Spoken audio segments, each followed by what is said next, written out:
Ang bago nating top 1 ay si Samantha. Ang galing mo, Samantha. Naku, basic lang yan. Paano nangyari yun? Pasado kayong lahat, pero may isang bagsak. Si Scarlett, halatang favorite mo si Samantha. Pares lang kami ng average, paano ako bumagsak? Di ba sinasagot mo ako? Eh di bagsak ka ngayon? Umanda ka sa akin. A few moments later. Class, mag-behave kayo. Nandito yung principal natin. Magandang umaga, class. Kamusta yung bago nating teacher? Gusto ko pong i-report yung teacher na yan dahil may favoritism po yan. Favoritism? Sinungaling ka, Scarlett! Mabait sa amin si ma'am. Opo, ma'am. Mabait po ako sa kanila. Pantay-pantay lang po yung tingin ko sa kanila. Huwag mo na pagtakpan nanay mo, Samantha. Hala, OMG, magnanay sila. Ma'am principal, pagpasensyahan niyo na siya. Baka di niya alam yung sinasabi niya. Meron ako ebidensya dito nagpapatunay na binigyan ng sagot ni ma'am si Samantha. At tinawag ng nanay si ma'am. Bawal to sa school natin Kayong dalawa, mag-usap tayo sa principal's office. Ma'am, magpapaliwanag po ako. Ang bago nating top 1 ay si Scarlett. Yes, Scarlett, deserve mo yan. Marami pong salamat, ma'am principal. Alam mo, buti na lang hindi mo na teacher yung nanay mo. Anong sabi mo? Hindi mo ba alam na magkapatid kayo ni Samantha? Iisa lang kayo ng nanay. Tama na. Ano to? Wala na namang ulam? Mahal, pangako bukas may kakainin na tayo. Sinabi mo rin yan kahapon. Paano tong anak natin, ha? Paano natin ito bubuhayin? Mahal, please, magtulungan tayo. Makakaahon din tayo dito. Ayoko na. O ito, ikaw na maghalaga niyan. Mahal, please, wag mo naman kaming iwan. Babalik na ako sa dati kong buhay. Sa buhay na nakakain ako na masarap. Sa buhay na nakakapag-party ako. Sa buhay na prinsesa ako. Ayoko na ng gantong buhay. Mahal, please, babawi ako. Kaya mo na yan. At wag mo na ako gugulin, ha? Anak, pangako hindi kita iiwan, ha? Nandito lang ako para sa'yo. Hindi kita papabayaan. Okay, Mr. Ramon? Ma'am, tanggap na po ba ako sa trabaho? Sorry sir. Based sa resume mo, hindi ka pala nakapagtapos ng college. Ang hanap po namin is college graduate. Uy Ramon, mukhang galing ka sa interview Natanggap ka? Hindi nga eh. Baka may alam kang pwede kong pasukan ng trabaho. Pwede ako. Sige, sabihan kita ha. Salamat Susan. Dami naman basura dito. Ramon! May hiring daw yung kakilala ko at pwede ka daw doon magtrabaho. Ha? Talaga? Sa wakas, mabibilin ko na lahat ng pangangailangan ng anak ko. May anak ka pala?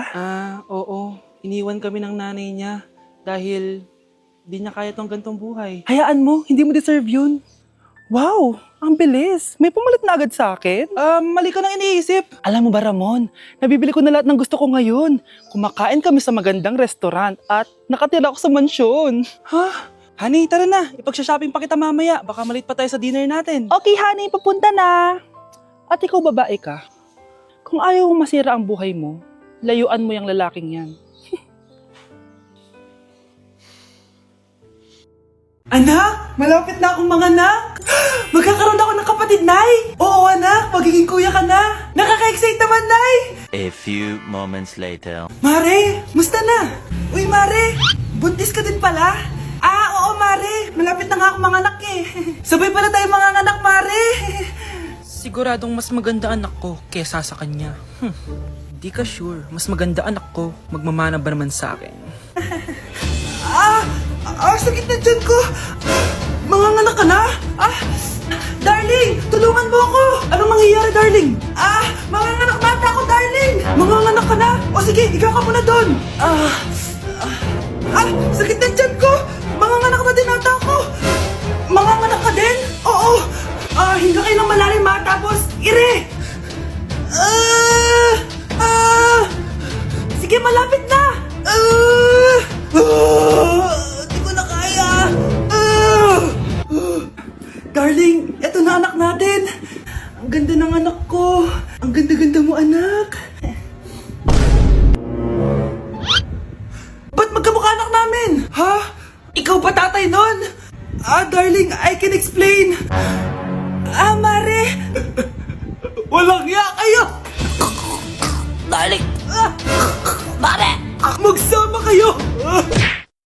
Love, sorry, di ko sinasadya. Okay ka lang? Okay lang ako, love. Ikaw naman kasi, sinasabayan mo yung init ng ulo ko. Alam mong ayaw ko yun, nasuntok tuloy kita.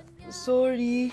Okay lang, next time wag mo nang gagawin ha. Tara na, bihis ka na. Kakain tayo sa labas. Anong gusto mo? Kakain tayo sa labas. Sige, tara. I love you, Bebu. I love you too. A few moments later. Oh anak, ba't may pasa ka sa mata ha? Nay, wala to. Sinaktan ka ng jowa mo, no? Manda sa akin yun. Physical touch kasi love language niya, Nay. Parang ikaw lang. Okay lang ako, wala to, Nay. Anong ako? Hindi ako ganyan sa'yo, ha? Lu, ikaw nga kapag pinapalo mo ako, sinasabi mo mahal mo ako. Wala to, Nay. Mahal ako nun. Ganon. O sige, dahil mahal kita, dadagdagan natin yung nasa mukha mo! Nay, sorry. Napagastos ka pa tuloy sa pagpapa-hospital sa akin. Ano ka ba, anak?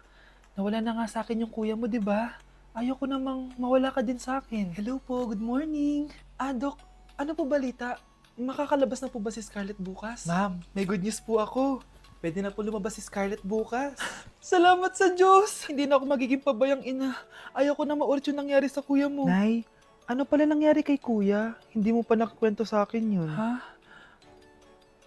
Bata pa yung kuya mo, anak, nung nawala ko siya sa palengke. Mare, magkano tong sitaw? 50 na lang sa'yo, Mare. Ang mahal naman, Mare. Pwedeng 20 na lang to. Mga laruan ba yun? Ang ganda nun na. O siya, sige na. Kumare naman kita eh. Ayun yung gusto ko sa'yo eh. Tara na, anak.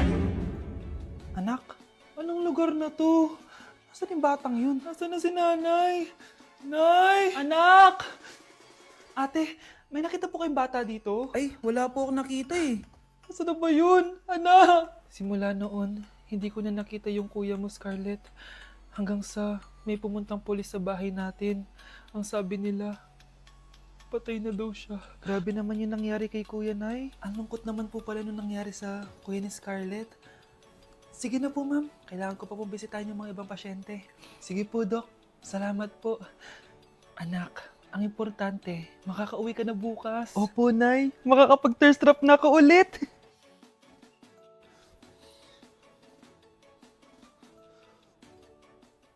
Anak, tara na, uwi na tayo. Nay, may pinapabigay pala si Doc sa'yo. Oh, ano naman kaya to?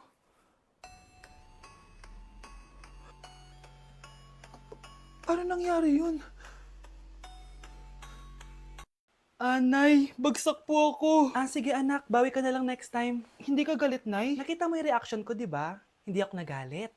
Hindi ako nagwala. Hindi ako nanira ng gamit. Very demure. Very mindful sa mararamdaman mo. Sige, Nay. Nay, gagala lang kami ng mga friends ko, sige, anak. Ingat ka, pinapayagan mo kong umalis, Nay? Di kita binawalan, di ba? Very demure. Very mindful. Very pinagkakatiwalaan kita at wag mong sirain ang tiwala ko sa'yo. Kaya umuwi ka na maaga, ha? Sige, Nay. Alis na ako. Anak! Anak, kain na! Sino yun, anak?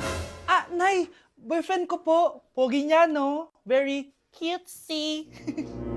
Tsaka kung akala mo mabubuntis ako agad, hindi, no? I'm very demure, very mindful, at very responsible kasi magtatapos pa ako ng pag-aaral ko.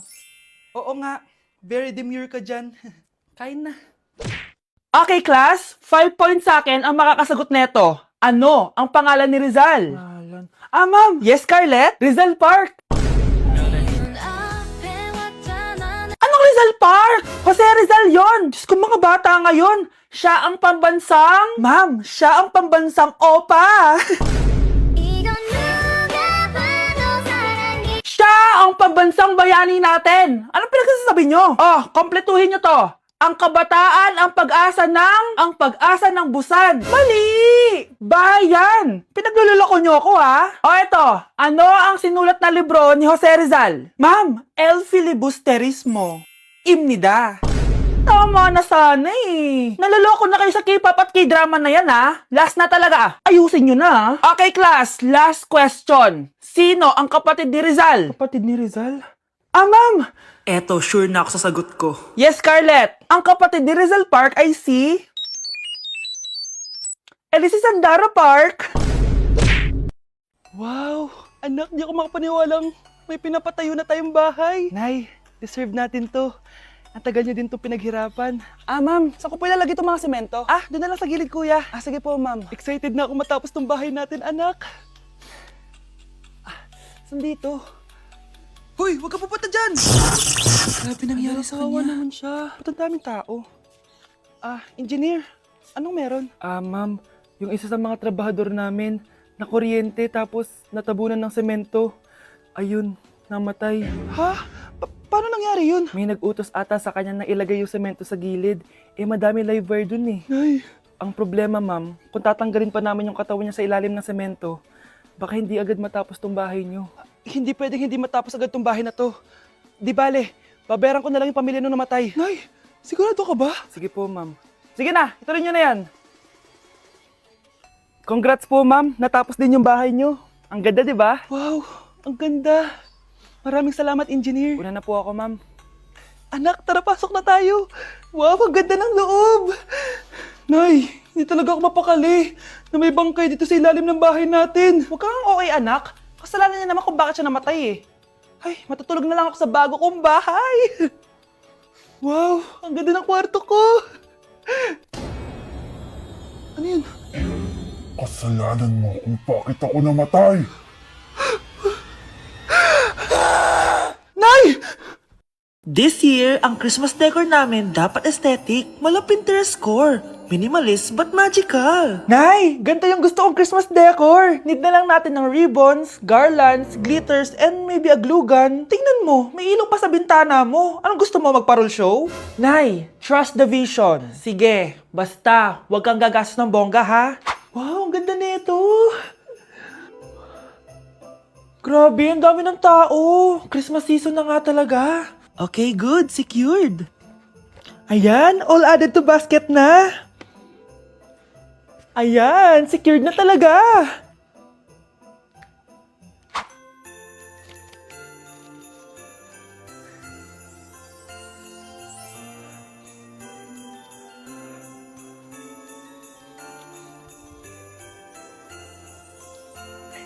Anak, paubos na yung ribbon, no? Oh, eto, ribbon ng cake. Same color naman eh. Pwede na yan. Nay, masisira yung team. Magkaiba yung sukat, oh.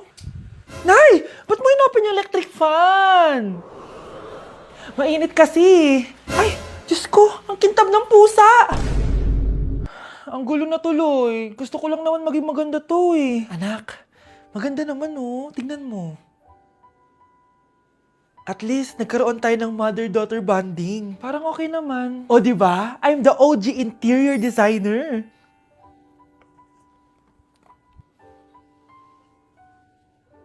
Hindi siya nagmukhang pang Pinterest dahil mas maganda yung ginawa namin.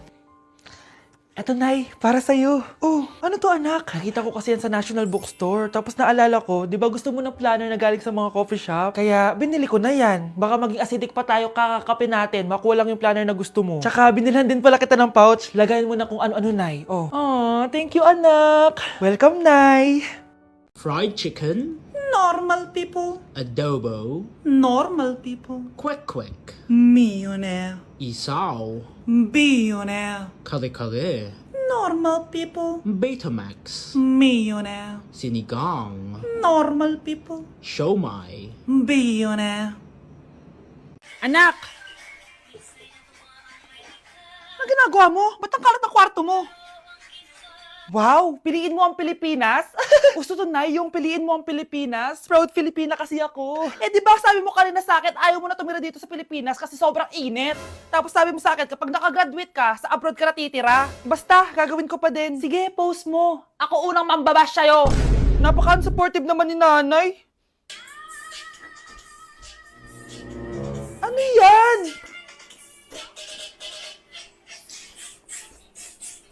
Kailan palagi sayaw yan? Eh, di ba transition yan? Ah, eto na po kasi uso ngayon, Nay eh. Puro kayo sabay sa uso. Akala nyo maganda. Mukha lang kayo nakakatawa. Basher talaga tong si nanay. Buti pa si Kyle, nag-aaral ng mabuti. Hindi yung kung ano-ano ginagawa. Ah, yun pala yun. Patingin nga, anak. Sanananan. Tatak. Ano to, anak? Ah, lyrics po ng Asoka, Nay. Puro kayo Asoka! Sanananan. Ang galing talaga ni nanay. Jari, paban.